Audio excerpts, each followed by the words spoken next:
Okay, so are you ready to dive in? Today we're going to be tackling AI hallucinations. Ooh, yeah, always a fun one. It feels like everyone's talking about them these days. So to start us off, can you remind everyone what AI hallucinations are and why people should even care about them? Yeah, so when we talk about AI hallucinations, we're talking about when AI models present false information, and often they do it very confidently. And the problem with that is, Well, if you're using AI for something important, it starts giving you false information, that can be a real problem. for sure, for sure. So that's where this new Google project comes in, right? DataGemma. Yeah, have you had a chance to look at the articles I sent over? I have, and honestly, it's super interesting stuff. Basically, DataGemma is trying to make AI more truthful, less hallucinating. Exactly. It's all about connecting those large language models, like your ChatGPT, to a huge database of real-world facts. Okay, so less hallucinating, more fact-checking. Yeah, and this database is called Data Commons. Data Commons, right. Tell me more about that, because it seems like that's the core of how DataGemma works. So imagine this. It's like a giant digital library. But instead of books, it's filled with trillions of facts and figures about, well, everything. Economics, demographics, you name it. And it's all sourced from reliable organizations like the UN and the World Bank, so you know it's high-quality stuff. So it's like giving these AI models a crash course in actual reality. Exactly. By grounding them in verified facts, DataGemma is designed to minimize those hallucinations. Okay, now that is clever. I'm into it. But how does it actually work? What's going on behind the scenes? So there are two key approaches here, RIG and RAG. Rig and rag. Catchy. Yeah, not as exciting as they sound. RIG stands for Retrieval-Interleaved Generation.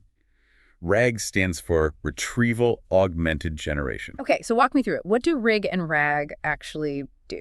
So think of RIG like giving the AI a fact checker, like a really, really fast one. Okay, I like that. So as the AI is putting together its response, rig is double-checking everything against data comments. Right, like let's say you ask about the population of California. Okay. RIG would instantly compare the AI's answer to the official figures in Data Commons. So what, instead of just saying the population of California is 39 million, which it might just pull out of thin air. It'll say something like, the population of California, and then you'd see like a little note, DC, what is the population of California? And then the answer, 39 million.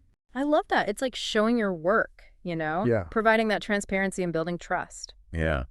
And speaking of trust, that's a good segue to RAG. Okay, bring on rag. What's this one all about? So if RIG is the fact checker, RAG is like the prep work. The prep work. Yeah, before even trying to answer your question, DataGemma, using RAG, analyzes what you're asking, and then it's like it preps the AI with relevant data tables from Data Commons. So it's like giving the AI a crash course on the topic before even letting it try to answer. Exactly.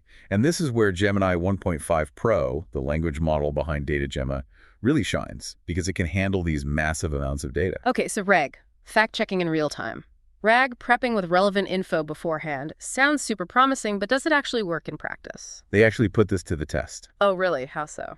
They ask both a standard language model and then one using DataGemma, this question about GDP statistics in Turkey Okay. over like the past 10 years. Okay, so something that you'd actually need to look up. Right. It's not going to know that offhand. Yeah. And so the standard model, obviously, without DataGemma, it just couldn't answer. It just Yeah. kind of, Right, it hallucinated some numbers. yeah, basically couldn't pull it together. Yeah. But DataGemma nailed it. Gave them all this detailed GDP data Wow. for Turkey going back a decade. And even cooler, it cited its sources. Oh, stop it. Really? Yeah, pulled it straight from the World Bank data. Okay, that's amazing. That's the dream, right? It's not just getting the answer right, but showing your work, being able to see like, oh, this is where you got that information from. That makes me trust it so much more.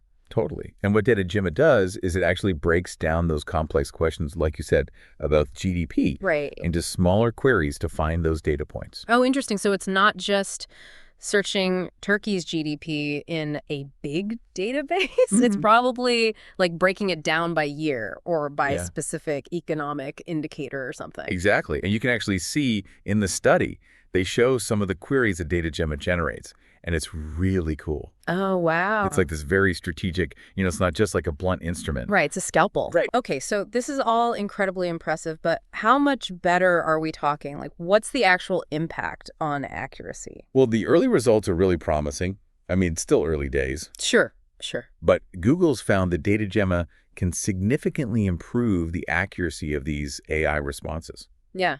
So like, for example, with Rig, remember, the fact-checking one. Yeah, yeah. They saw accuracy jump from like a measly 5 to 17%, Yeah. Oh, wow. all the way up to 58%. Okay, that's significant. Yeah. That's huge. And then with RAG, the prep work one, Yeah. even better, they got it up to like 99% accuracy. 99%? Are you serious? Yeah, when it was citing those sources directly, it was almost perfect. That's amazing. Yeah. That's almost unheard of in the AI world. I know. Especially when it comes to this kind of factual accuracy. Like, imagine if, you're getting financial advice and you're like, oh, this AI is actually cross-referencing real-time market data. Like, that's the power of this. It is, and that's why those results are so promising. Because even though there's more research to be done, it means that we could be interacting with AI that's actually reliable. Right, and this isn't just about, like, oh, we want AI to be smart. It's also we need it to be trustworthy. Absolutely. Especially in this world of misinformation. Totally, yeah. And I think one of the best things about DataGemma is that it shows its work. It's not just giving you this answer. It's like, here's the evidence. It's like that friend who, when they tell you something, you're like, really? And they're like, hold on. And they pull out their phone and they're like, I read an article. And they like show you, you know what I mean? And you're like, oh, okay. Like it just immediately makes you trust them more. It changes the whole game. Right. And that transparency is what we need if we want AI to be something that we actually rely on for things beyond, just like fun creative projects. Like we're talking about decisions, research. Yeah. And it just shows the potential impacts this could have, because if we can address this core issue of hallucination, then it opens up all these doors for how we can use AI in a way that's actually beneficial. Right. And not harmful. Yeah, absolutely. Okay, I need a minute to process all of this because this is big. Like DataGemma this is a really big deal. But where do we go from here? Because this is still very experimental, right? It is. But the great thing is that Google has open sourced a lot of the DataGemma research. So it's not just locked away in some Google lab. So other people can tinker with it and play with it and and try integrating it with different AI models. Maybe even see if they can, hook it up to different knowledge bases besides just data commons. So there's a lot of potential there. Oh, now things are getting really interesting. I'm geeking out a little bit over here. I'm not gonna lie. It's pretty mind-blowing stuff. It really is. And you know what I think is so cool? The fact that DataGemma isn't just stuck with what's in data commons, right? Right. Like, that's just the starting point. Exactly. Yeah. So we're already pulling from the UN, the World Bank, all these different places. But if we can connect it to that, couldn't we, in theory, connect it to anything? That's the idea. That's the hope. I mean, imagine if you could hook it up to, like, scientific journals, historical archives, like super, super niche databases. Are you saying we could have AI that can actually do real research? Like not just, here's what Wikipedia says, but actual like cross-referencing, synthesizing information. That's the dream, right? Yeah. That's the long-term goal. To have AI that can understand and process and synthesize information from all these different fields. Yeah. Maybe even spot connections that we would never see on our own. You're blowing my mind right now. This is next level stuff. Yeah. I mean, this is why this field is so exciting to me. We're not just building like, machines that can think. We're building machines that can help us think better. Okay, chills, literal chills.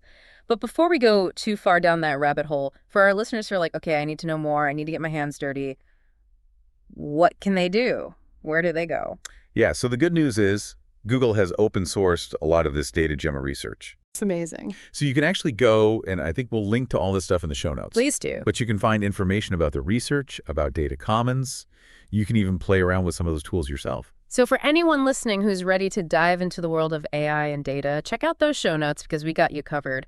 But as always, we love to hear from you. If you have any thoughts about DataGemma, AI, hallucinations, any of it, hit us up on social media because honestly, I need to know what people are thinking after this conversation. It's a lot to process. It really is. But that's what we do here on the Deep Dive, right? We take these complex topics and we break them down together. Absolutely. And who knows, maybe one of our listeners will be the one to take DataGemma to that next level. Ah, I love that.